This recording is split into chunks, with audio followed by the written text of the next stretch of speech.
Uyazi lento le thothi uzopaka imoto yabo.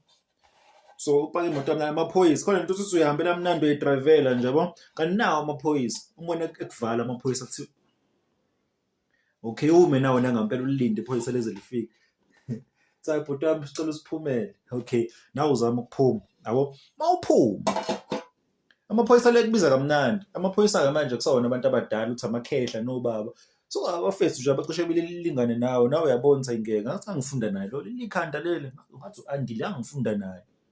Kubiza ngobaba yabo mhlawumbe elinye lesifazane lithi hawu baba cela usibone sibeke ilayisensi yakho baba yayinhle imoto yakho baba ubone nawe ukuthi hayi liphoyisa shuthi ke liyangithanda usisi nje esemncane lithi baba hayi ngiyakutshela uthi ayi ngikhohliwe ilayisensi uthi hayi baba asikwenzi lokho baba hayi ilayisensi asikhohle uthi uyachaza hayi ilayisensi yazi bengithi la nje libhluku leli angathi nje lekusemaye leli bhluku leli uyachaza into kuthiwa ene baba asikwenzi lokho baba sokubhala ithikithi baba uthi ngeke yasiswami nje ngixoxa angivamisile nje nakuyishiya nje ukhona nje umuntu ohamba ngemoto enjeni ongashiya ilayisensi hayi baba ngeke baba siyakubhala lo 2000 baba akwenziwa lokho. Ngicabanga umuntu ekuhlaba ngethikithi ukubiza kamnandi ukubiza ngobaba nawe uzozwabona ukuthi ayingeno inamba la ngeke ngeceli no uzokuhlaba ngethikithi la 2000 hey bafundisi abamaphoyisa they are well trained.